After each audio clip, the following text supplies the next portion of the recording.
18절에서 21절 제가 말씀을 봉독하도록 하겠습니다. 인자한 자는 자기의 영혼을 이롭게 하고 잔인한 자는 자기의 몸을 해롭게 하느니라. 악인의 삭은 허무하되 공의를 뿌린 자의 상은 확실하니라. 공의를 굳게 지키는 자는 생명에 이르고 악을 따르는 자는 사망에 이르느니라.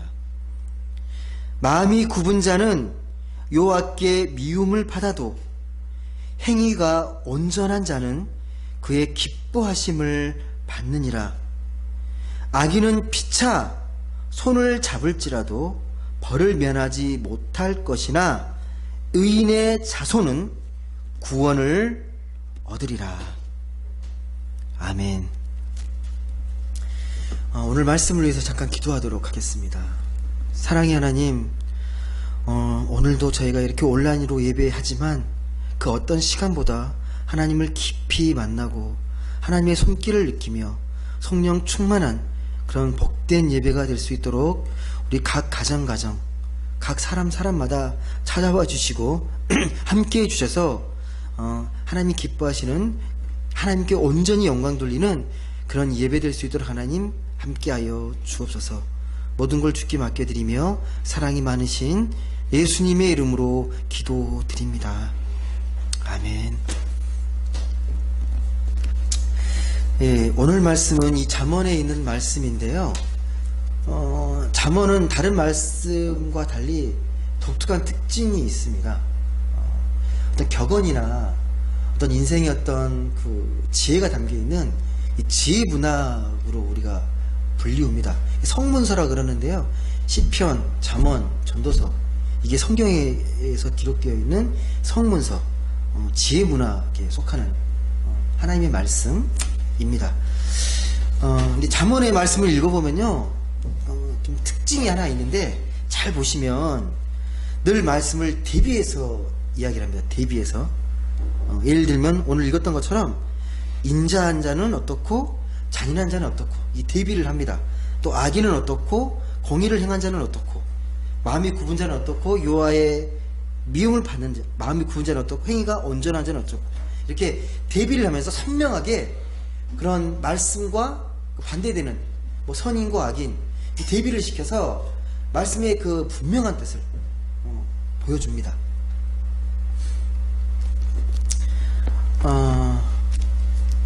요즘 코로나가 장기화되다 보니까요, 예상치 못한 일들이 많이 벌어지는 것 같습니다. 처음에 우리가 이 코로나 사태가 터질 때만 해도 금방 잠잠해지겠지라고 생각을 했는데 꽤 장기화되고 있는 상황입니다. 그리고 또 많이 이렇게 잠잠해지다가도 갑자기 또 어디서 터지고 또 약간 좋아졌다가 또 긴장하는 일들이 계속 벌어지고 있습니다. 저희도 좀 많이 좀 상황이 호전이 되어서 함께 모여 예배하다가 2주 만에 한 달 정도 예배하다가 다시 지금 온라인 예배를 드리고 있는 그런 상황입니다. 얼마 전에 그 이태원에서도 이렇게 이태원발 그 클럽에서 이 코로나가 터져가지고 많이 긴장하지 않았습니까? 이게 또다시 신천지처럼 집단 감염에 대규모 감염에 원상이 되지 않을까 걱정을 했는데 다행히 또 잘 대처를 해가지고 산발적으로 진행이 되고 있습니다. 물론 여전히 이 무증상 확진자를 통해서 이 조용한 감염도 계속 나타나고 있습니다. 그런데 최근에 다시 이 교회를 중심으로 이 코로나 확진자가 발생되면서 또 교회가 또 어려움을 겪고 있습니다. 교회가 비난을 또다시 신천지와 비교되면서요, 비난을 받고 있는 실정이 되었습니다. 이런 상황들을 보면서 한순간 또 이 긴장을 늦추지 말라는 하나님의 경고의 메시지구나 라는 걸 느끼게 됩니다. 여하튼 우리는 이 코로나로 인해서 특별한 시절, 이 어려운 시절을 나고 있습니다. 그럼에도 우리는요, 하나님 믿는 사람답게 이런 상황 가운데 하나님의 뜻이 어디 있는지, 하나님의 메시지가 무엇인지를 잘 깨닫고 우리가 지혜롭게 잘 대처해 나가는 게 정말 중요합니다. 뭐 밖에 이렇게 외출이나 잘 나가시는지는 모르겠지만요, 나가시다 보면 어느덧 이 바뀐 일상의 풍경, 이 문화가 있습니다. 예. 마스크를 끼고 있는 게 어느덧 이렇게 되게 익숙해져 있고 일상화되어 갑니다. 오히려 마스크를 안 쓰면 뭐 서로 이거 인상이 찌푸려질 정도로 그런 이 거리 일상의 풍경이 되어 가는 것 같습니다. 그리고 또 한 가지가 특징이 이제 이 코로나 이후로 이 신체적 거리두기, 뭔가 이렇게 낯선 사람, 특별히 낯선 사람들과 가까이 하지 않으려는 그런 마음들, 불안감 때문에 그런 환경의 모습들이 되게 익숙해져 가는 것 같습니다. 여러분도 비슷한 생각 하실지 모르겠지만요, 언제 우리가 다시 이 사회적 거리가 가까워질 수 있을지, 예전처럼 얼마나 우리가 또 어디를 가든 마음의 두려움 없이 편안하게 신뢰하면서 이렇게 같이 지낼 수 있을지, 정말 그런 삶으로 온전한 회복이 가능할지 잘 모르겠습니다. 지금 이 코로나 이후의 일상에 대해서, 삶과 여러 가지 그런 일상의 변화에 대해서 뭐 끊임없는 논의들이 지금 벌어지고 있습니다. 여하튼 이 가장 안타까운 건 이 서로 간의 신뢰가 많이 이렇게 무너지고 있다는 것, 이건 우리가 깊이 생각해야 될 문제인 것 같습니다. 최근에도요, 뉴스를 통해 들으셨겠지만 좀 사회를 뜨겁게 달궜던 이 사건 하나가 그 아파트 경비원이 자살했던 사건입니다. 그 입주민의 그 도를 넘는 이 폭언과 가학적인 폭력으로 인해서 이걸 못 견디고 매우 고통스러워하다가 결국은 이렇게 스스로 목숨을 끊는 이 안타까운 사건입니다. 이런 사건을 보면요, 자기보다 약한 사람들을 함부로 대하고 괴롭히고 갑질하는 그런 모습들인데요, 너무 답답하고 참 속상한 일인 것 같습니다. 사람을 사람으로 대하지 못하는, 이게 참 속상한 일입니다. 여러분, 불교에서 이야기하는 인간의 그 내면의 문제 있잖아요. 내면의 문제를 해결하고 우리가 그 열반의 경지에 이르기를 원하는 게 불교의 가르침인데요, 해탈이라고 말을 하잖아요. 그래서 이 불교에서는 뭐라고 이야기를 하냐면, 인간의 고통은 집착에서 나온다. 집착을 멸해야 도에 이른다. 이게 고집멸도거든요. 근데 이 불교의 가르침을 수행하고 그 깨달음의 도를 이루기 위해서 반드시 이 장애물을 제거해야 되는데, 그 인간의 마음에 있는 세 가지 독이 있다고 말합니다. 그게 삼독이라고 말하거든요. 혹시 한 번은 들어봤을지 모르겠습니다. 탐, 진, 치라고 말을 하거든요. 탐이라는 건 말 그대로 탐욕입니다. 탐욕. 만족할지 모르는 그 애착하는 마음을 이 탐이라고 말을 하고요. 이 진은 성을 내고 화를 내고 이렇게 분노하는 마음을 진이라고 말합니다. 치는 우매하고 어리석은 마음을 치. 그래서 이 탐진치 삼독이라 하는데, 인간의 내면을 갉아먹고 인간의 내면을 괴롭히는, 인간의 수행을 방해하는 이 세 가지 독, 삼독이라고 말을 합니다. 근데 이 불교의 가르침을 잘 들여다보면요, 인간의 삶과 내면을 정말 날카롭고 예리하게 통찰하는 그런 능력들이 되게 탁월합니다. 근데 안타까운 건 거기에 이제 구원의 도리가 없어서 그렇지 삶의 지혜가 많이 담겨 있습니다. 오늘 읽었던 이런 잠언처럼 그런 지혜와 깊은 묵상에서 나오는, 명상에서 나오는 깨달음들이 많이 있습니다. 근데 엄밀히 제가 말했던 이 삼독도요, 이 탐욕도 하나님을 모르기 때문에 뭔가 끊임없이 뭔가를 추구하다 보면 탐욕이 생기는 거고, 하나님의 지식이 없으니까 어리석어지는 거고, 그 이웃을 사랑으로 대하지 못하기 때문에요, 화를 내고 분노하는 겁니다. 그 근본적인 모든 부분에 있어서는 하나님과 우리가 관계성이 없게 되면요, 이런 문제들이 계속 벌어지는 일들입니다.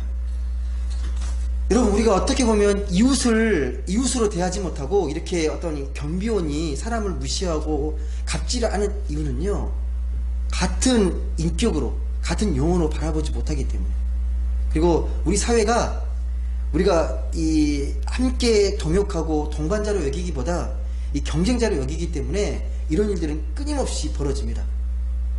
나보다 좀 못한 사람은 밟으려고 하고 나보다 좀 잘난 사람은 끌어내리려고 합니다. 이 경쟁사회의 특징이잖아요. 서로를 존중하거나 아끼는 마음이 별로 없다라는 거예요. 예, 자기만 잘 되면 된다. 근데 이번 코로나 사태로 인해서요, 정말 중요한 깨달음 중에 하나가 뭐냐면 세상살이라는 게 그런 경쟁이 아니라는 걸 알게 해준 것 같아요. 혼자 잘나서 잘 살 수 있는 게 아니다. 혼자만 잘해서 안 되고 함께 마음을 모아야만이 이 세상이 다시 평안해지고 온전해질 수 있다는 걸 많이 깨닫게 하는 것 같습니다. 그래서 이 코로나로 인해서 우리가 강제적인 멈춤, 쉼을 얻고 있는데 우리가 이 상황을 냉정히 되돌아보고 우리의 삶을 근본부터 다시 살펴보아야 합니다. 우리가 추구했던 그 평범한 일상이라는 게요, 다시 되돌아가 보면 비정상적인 게 되게 많잖아요. 누가 한 말인지 정확히 기억은 안 나는데 우리는 서로의 환경이다라고 말씀하신 분이 계세요. 저기 율라비스라는 분이신데 미국에 있는 저널리스트입니다. 그분이 우리는 서로의 환경이다라고 말을 했습니다. 그분이 쓴 책이 면역에 대하여거든요.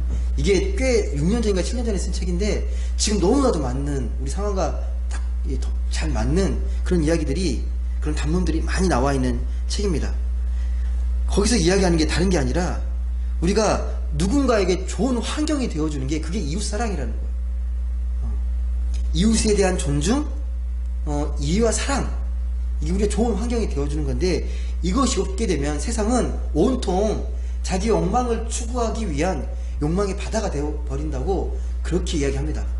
그래서 우리는 서로의 환경이다. 이 말씀을 좀 잘 기억하실 필요가 있을 것 같습니다. 오늘 말씀이 이 복음적인 말씀의 메시지이기도 합니다. 제가 질문 하나 드릴게요. 대답하실 수는 없겠지만 집에서 이렇게 한번 대답을 해주시면, 여러분은 세상에서 어떤 사람인 것 같습니까? 좋은 사람이십니까? 남에게 도움을 주고 좋은 환경이 되어주고 남에게 이렇게 힘이 되어주는 그런 울타리와 같은 사람입니까? 아니면 남에게 피해도 안 주고 남에게 도움도 안 주는 그런 사람이십니까? 어떤 부류의 사람으로 여러분은 여겨지십니까? 대답했으리라 믿고요.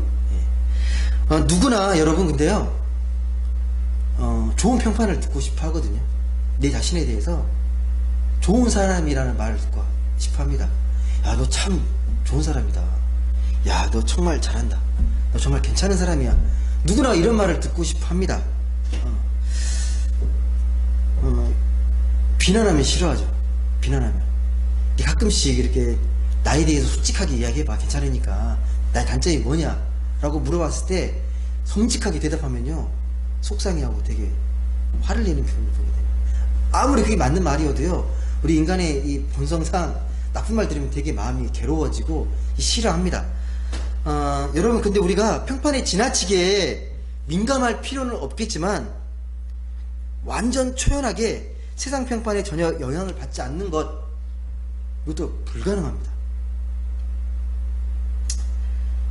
하지만 그런 평가에 너무 예민해지다 보면요, 우리의 삶이 되게 날카로워진다는 걸 우리가 기억하실 필요가 있습니다.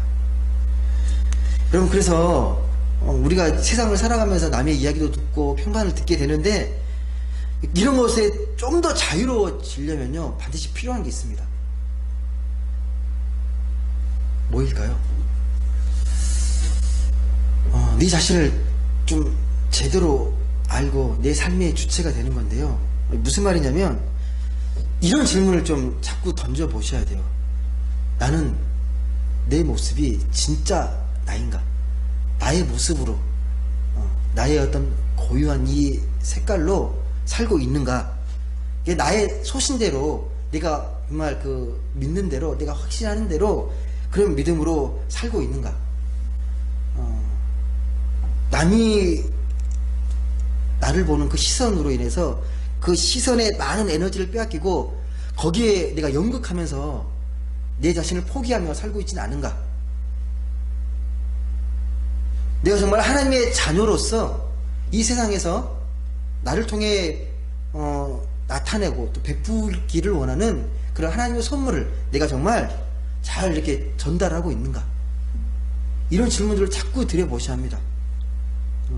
그렇지 않고 나의 생각 없이 주체 없이 살게 되면요, 결국은 남의 시선을 의식할 수밖에 없습니다. 거기에 많은 에너지를 빼앗기게 되고 그렇게 사는 게 잘 사는 거라고 착각하게 되어 있습니다. 이게 깊이 있게 내가 하나님과의 관계성 속에서 내가 하나님의 자녀답게 살고 있는지를 깊이 들여다보아야 합니다. 여러분, 분명한 거, 내가 아무리 대단해도, 내가 아무리 탁월해도요, 내가 살고 싶은 시대를 선택할 수는 없잖아요. 근데 내가 할 수 있는 건 내가 주어진 이 시간과 이 환경 속에서 내가 어떻게 살 것인지는 선택할 수 있습니다. 어떻게 사는 게 가장 지혜로운 건지, 어느 삶이 가장 만족하는 삶인지, 그것은 내가 선택할 수 있어요. 누가 시키지 않더라도 내가 선택할 수 있는 삶입니다. 그러니까 모든 사람들이 돈이 중요하고 명예를 추구하고 권력과 힘을 추구할 때 우리는 당당하게 하나님이 기뻐하시는 삶, 하나님이 원하시는 삶이 가장 만족스러운 삶이고 가장 흡족한 삶이라고, 그게 가장 우리에게 평화를 주는 삶이라고 삶으로 당당히 증언할 수 있어야 합니다. 제가 마음속으로 늘 생각하는 게 있습니다. 뭐냐면요, 남에게 도움을 되지 못할 망정, 남에게 선은 베풀지 못할 망정, 남에게 해는 끼치지 말자, 남에게 피해는 주지 말자라는 생각입니다. 여러분, 우리가 살다 보면요, 내가 선의의 뜻으로 이렇게 뭔가 이렇게 좋은 일을 해도 상대방에게는 괴로움일 수 있습니다. 내가 선한 뜻으로 남을 돕고자 이렇게 뭔가를 베풀었는데 남은 그게 귀찮은 일이고 불편한 일이고 괴로운 일일 수 있다라는 겁니다. 그러니까 우리 뜻대로 되지는 않아요. 나와 내가 다르기 때문에 다양한 삶을 살아가기 때문에 내 방식대로 뭔가를 베풀었다고 상대방이 똑같이 느끼지 않습니다. 전혀 예상치 못한 이 반응이 올 수도 있어요. 그렇기 때문에 우리가 삶을 살아갈 때요, 남을 도울 때도 늘 신중해야 되고 늘 조심스러워야 합니다. 늘 겸손해야 합니다. 너무 확신을 갖고 막 이게 하는 것도 문제가 있습니다. 그래서 지혜가 필요한 거죠. 오늘 그 읽었던 잠언 11장에서 17장 보시게 되면요, 17장 오늘 읽었던 첫 구절 말씀, 이 말씀이 저에게 참 깊이 와닿는 말씀인데 제가 한번 읽어드리겠습니다. 인자한 자는 자기의 영혼을 이롭게 하고 잔인한 자는 자기의 몸을 해롭게 하느니라.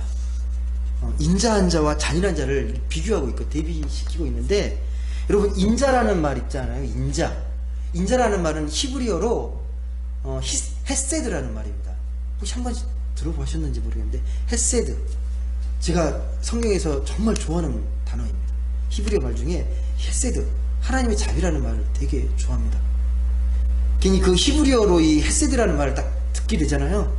마음이 되게 평화로워집니다. 이 자비, 하나님의 자비가 얼마나 소중한지를 깊이 깨닫게 되는 이 단어 헤세드. 여러분, 그 주위를 보면 꼭 이런 분들 계시지 않습니까? 누가 어려운 사람을 보거나 어려운 일을 겪게 되는 걸 알게 되면 그걸 지나치지 못하는 사람, 어떻게든 돕지 않고는 견디지 못하는 사람, 이 마음이 끌어서 그 힘들고 어려운 사람을 돕고야 마는 사람, 그게 헤세드예요. 하나님 말씀하신 헤세드. 불쌍하고 연약한 우리들을 그냥 지나치지 않으시고 어떻게든 고쳐주시고 어떻게든 자비를, 이렇게 은혜를 베푸시는, 그게 인자입니다. 헤세드라는 말의 뜻입니다. 그 구약의 출애굽기에 보시면 이제 모세가 이스라엘을 이제 해방시켜서 광야에 나갑니다. 근데 광야에 그 대민족을 끌고 나아가는데 제일 앞에서 행군하는 이 팀은 말씀을 들고 나가거든요. 하나님이 그 말씀, 십계명의 두 돌판, 이 시내산에 주었던 이 십계명의 두 돌판을 제일 앞에 앞세워서 가게 되는데요. 그 두 돌판을 담아뒀던 괴짝이 있습니다. 그걸 증거궤라고 하거든요. 증거궤인데 증거궤를 덮는 판, 이 판을 뭐라고 부르냐면요, mercy seat라고 그래요. 그러니까 그 속죄판, 늘 은혜를 베푸는 속죄판이라고 그러는데, 그 판 위에 밀랍, 이 천사가 두 명이 그 말씀을 지키고 있습니다. 근데 앞을 보고 있는 게 아니라 이 천사가 서로 마주보고 있어요. 마주보고 있는 이 천사가 이 말씀을, 이 증거궤를 지키고 있습니다. 그래서 이게 하나님의 은혜를 베푸는 자리라 그래서 또 시은좌라고도 부릅니다. 시은, 베풀 시의 은혜를 베푸는 판, 자리, 좌, 이 시은좌라고 하거든요. 근데 이게 되게 중요한 신학적 메시지가 있습니다. 그 말씀 위에 천사가 지키고 있는데, 천사가 서로 돌아보면서 사랑으로 눈빛을 교환하고 사랑으로 안아주는 형상이거든요. 무슨 말이냐면 이 두 천사처럼 서로 사랑하고 포옹하고 용납하고 돌보고 자비를 베푸는, 서로 얼굴을 마주하는 곳에서 말씀이 역사한다는 거예요. 거기에 대해 말씀이 역사하신다는 거예요. 그러니까 우리가 세상을 살아갈 때 이웃을 이 천사처럼 사랑으로 돌보고 보듬어 안고 있을 때 거기에 말씀이 임한다라는 거죠. 그러니까 하나님은 어디에 계시는 겁니까? 우리가 사랑을 나누고 베풀고 나눌 때에 그곳에 하나님은 어디나 계신다라는 겁니다. 근데 그때 하나님이 나타내는 특징, 인자라는 겁니다. 인자, 헤세드, 그게 인자입니다. 혹시 사자성어 중에 인자무적이라는 말 들어보셨습니까? 인자무적? 천하무적이 아니고 인자무적. 이게 그 인자거든요. 그 한자풀이 인자인데, 인자, 어진 사람은 무적, 적이 없다. 어진 사람은 아무도 적으로 대하지 않는다라는 말입니다. 무슨 말이냐면, 왜 어진 사람은 적이 없냐면, 이 어진 사람은 늘 상대방의 아픔과 연약함까지 다 이렇게 감싸는 넉넉함이 있기 때문에요, 적이 없다라는 거예요. 여러분, 이 어진 사람, 인자한 사람 만나게 되면 되게 마음이 편안해지잖아요. 되게 마음이 이렇게 정화되고 뭔가 마음의 안정을 찾습니다. 이런 인자한 사람을 만나게 되면요. 그게 특징이에요. 그게 적이 없어져요. 하면 잔인한 자가 나옵니다. 잔인한 자. 예. 사람의 마음속에 잔인함도 있잖아요. 잔인함. 인자한 자와 잔인한 자를 대비시키고 있는데, 그냥 쉽게 생각하면 그냥 사이코패스 생각하시면 돼요. 사이코패스의 특징 아시죠? 다른 사람을 못 느껴요.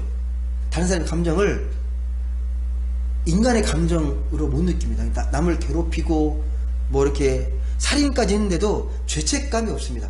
남에 대한 동정이나 연민이 없기 때문에 그냥 하나의 사물처럼 취급하는 거예요. 이게 잔인한 자의 모습, 특징 아닙니까? 예전에 사회문화 시간인가요? 정치경제 시간에 나왔을 텐데 오랜만에 듣는 이름일 수 있는데, 홉스라는 인물 아세요? 영국의 경험주의 철학자.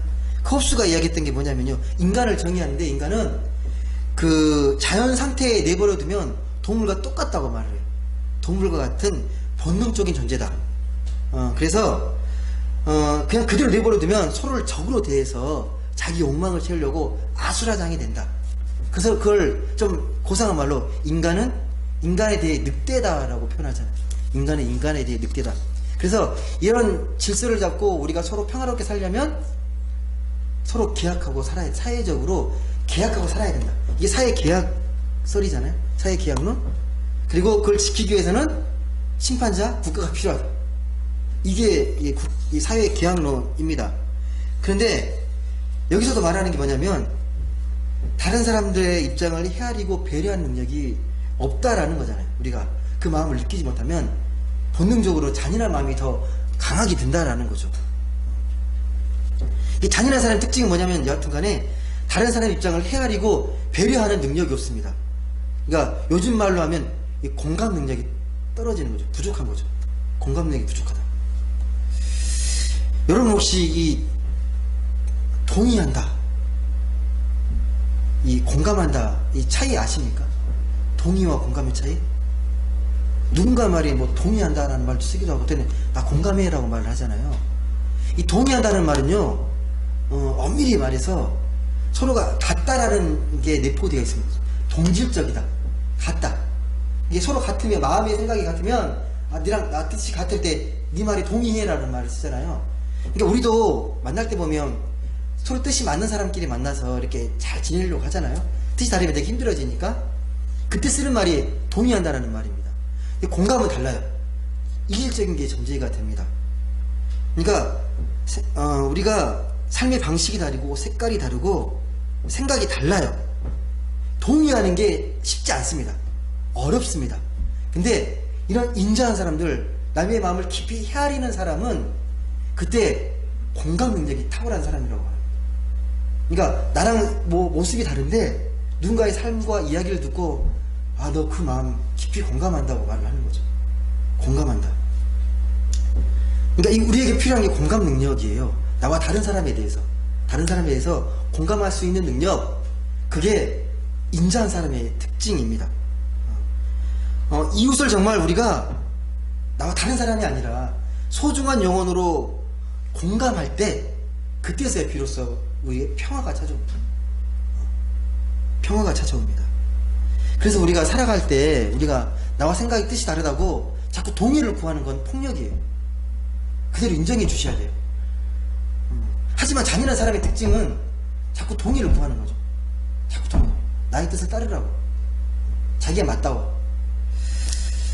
그런 사람들은 서슴없이 다른 사람을 수단으로 이용합니다. 그리고 그런 삶은 결국 어떻게 되냐면 나중에 보면 삶의 열매가 없어요. 이 사랑의 열매가 없어서 자기 삶이 다 파괴되어지고 되게 빈곤한 삶을 살게 됩니다. 공감 능력이 탁월한 사람은요, 삶이 되게 풍성해요. 많은 사람들의 마음을 얻기 때문에요, 삶 자체가 되게 풍요롭습니다. 그 오세영 시인이 쓴 정말 훌륭한 탁월한 시가 있는데, 그릇이라는 시가 있습니다. 그릇. 혹시 그 시 아십니까? 제가 한번 그 한 부분 읽어드릴게요. 깨진 그릇은 칼날이 된다. 무엇이나 깨진 것은 칼이 된다라는 시입니다.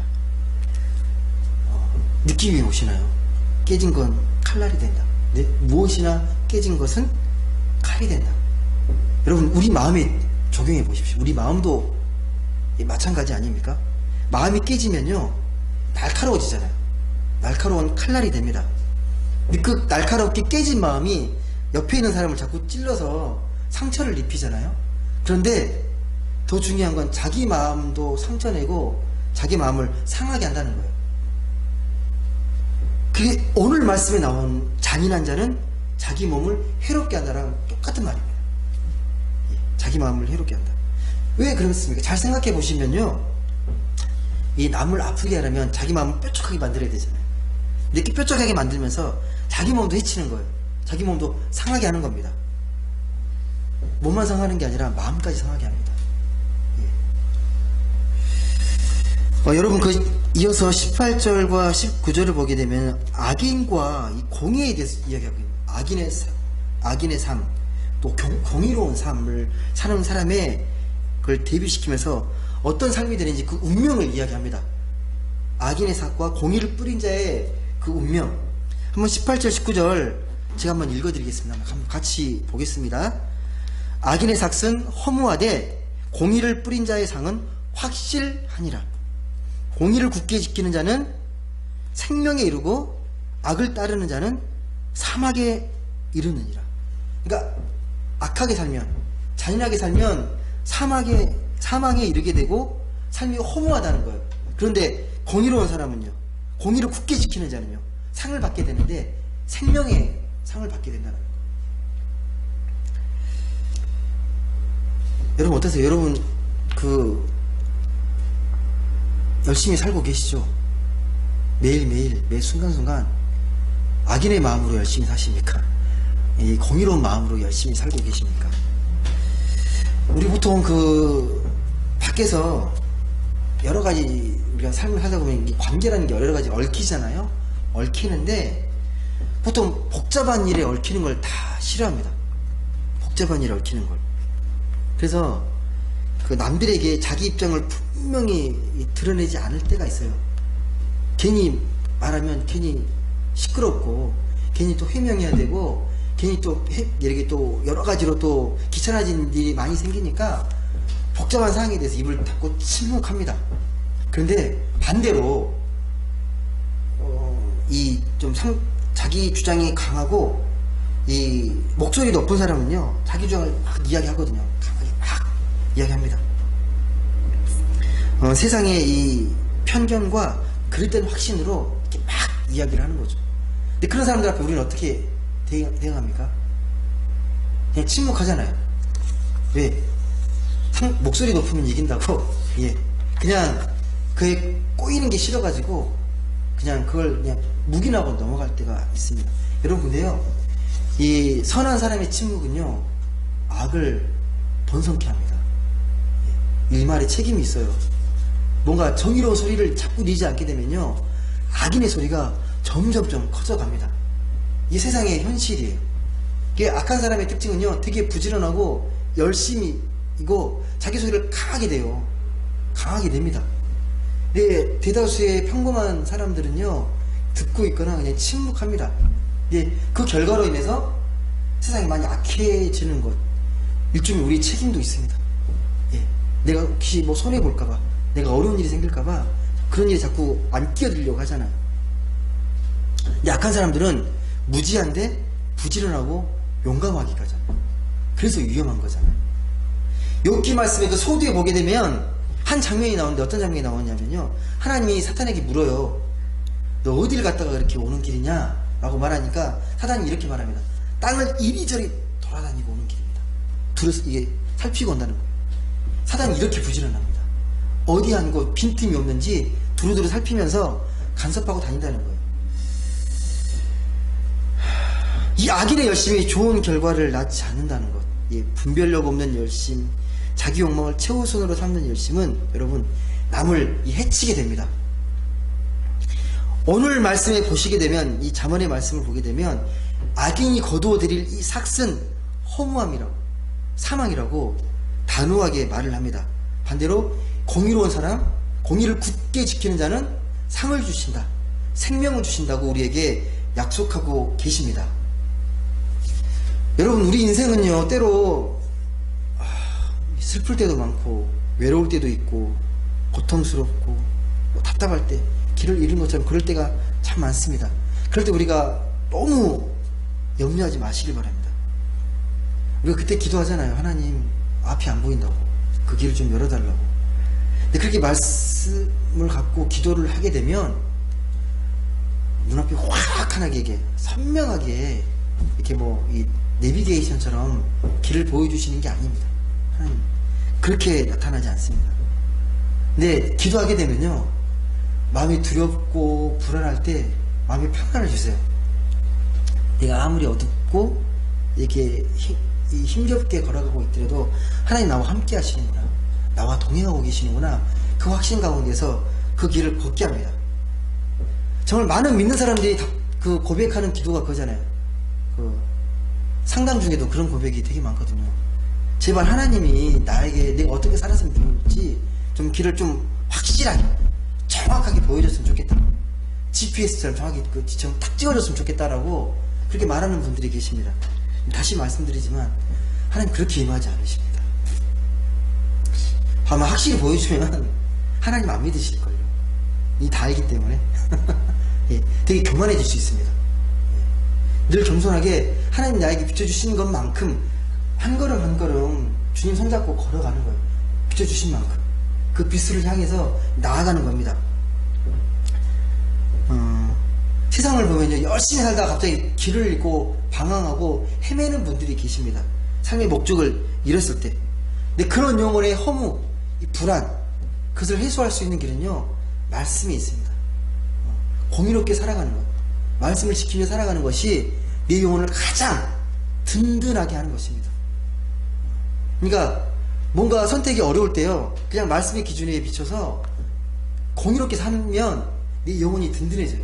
뭔가 자꾸 계산하고 자꾸 뭔가 이렇게 자꾸 합리적인 걸 따지게 되면요, 더 삶이 복잡해지고 마음에 평안이 없는데, 그냥 혹시 내가 손해 보더라도 이게 공의롭다, 하나님 보시기에 기뻐하실 것 같다, 그 삶을 선택하면요 하나님 함께 하심을 느끼게 되고 내 영혼이 든든해진다는 거 꼭 기억하셨으면 좋겠습니다.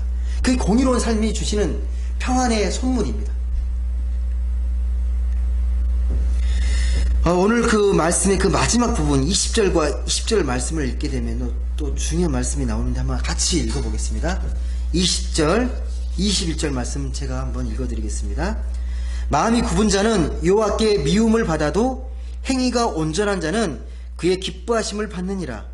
악인은 피차 손을 잡을지라도 벌을 면하지 못할 것이나 의인의 자손은 구원을 얻으리라. 여기서는 누구와 누구가 대비되어 있습니까? 마음이 굽은 자와 행위가 온전한 자, 악인과 의인의 자손, 이렇게 대비가 되어 있습니다. 이 말씀이 무슨 말씀인지 알겠습니까? 마음이 굽은 자는 여호와께 미움을 받지만 행위가 온전한 자, 공의로운 자는 하나님께 기뻐하심을 받는다.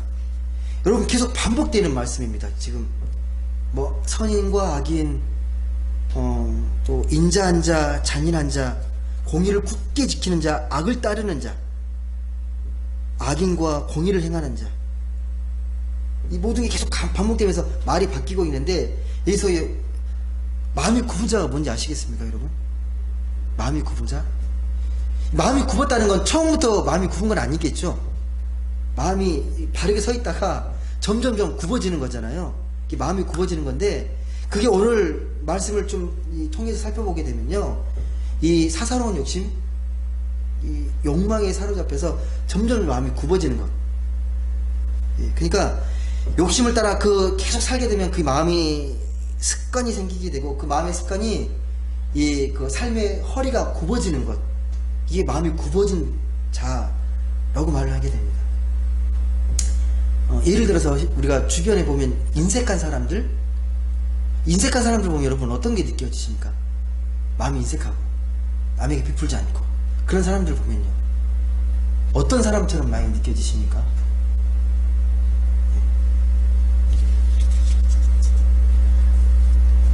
인색한 사람은요, 이 사람들을 대할 때 그 영혼의 마음으로 느끼는 게 아니라 나의 이익이 되나 손해가 되나 자꾸 그걸 자꾸 따지잖아요. 인색해지는 거잖아요.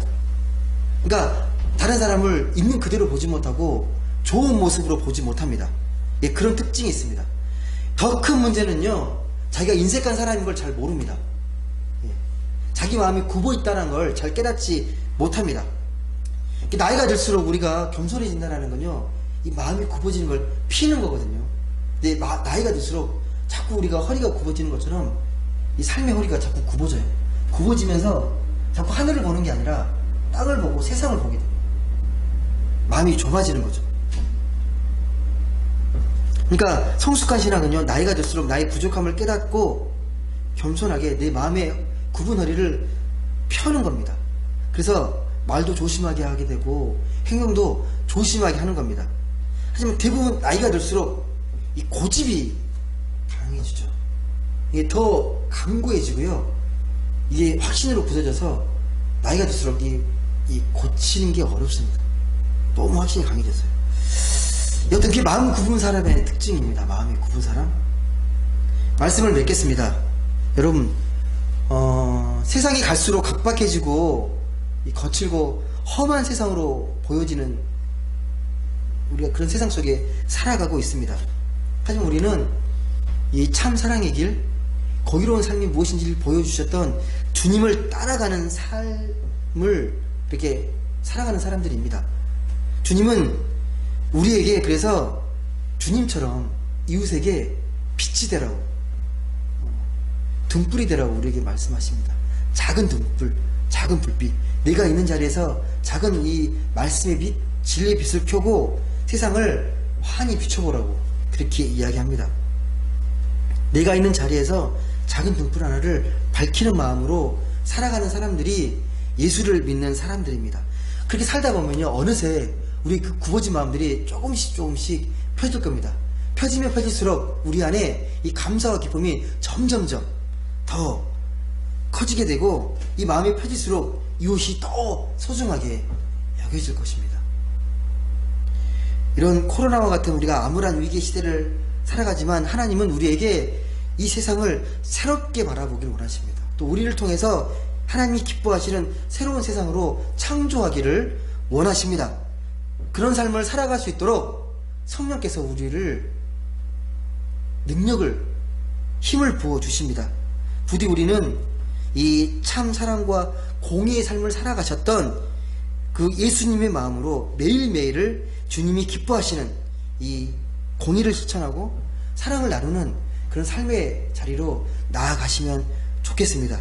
그래서 그런 시간 속에 굽은 마음을 펴고 참 기쁨과 행복을 온전히 누리는 그런 모든 분들 되실 수 있기를 주님의 이름으로 간절히 소망합니다. 기도하겠습니다. 사랑과 은혜의 하나님, 오늘 말씀을 통해서 우리의 삶을 되돌아봅니다. 우리가 인자한 자인지, 공의를 실천하는 자인지, 사랑을 나누는 자인지, 마음이 굽어지지 않고 행위가 온전한 자인지 다시 한번 깊이 돌아보게 하여 주옵소서. 우리 삶의 길은, 삶의 지혜는 하나님의 말씀을 따라 공의를 행하고 행위가 온전한 것임을 다시 한번 생각합니다. 이 말씀이 단지 말씀으로 그치지 않도록 이 삶의 생명력이 될 수 있도록 성령께서 깨닫게 하여 주시고 우리에게 그런 삶을 살아갈 수 있도록 힘과 용기와 지혜를 물붓듯이 부어 주옵소서. 그런 삶을 통하여서 이 세상을 살아가며 참 감사와 기쁨을 누리고 우리 이웃을 참 이웃으로 알아서 이웃에게 자비를 베풀고 사랑을 나누면서 이 땅 가운데 평화를 누리고 기쁨을 누리고 행복을 누리는 우리 모두가 되게 하여 주옵소서. 감사드리며 사랑이 많으신 예수님의 이름으로 기도드립니다. 아멘.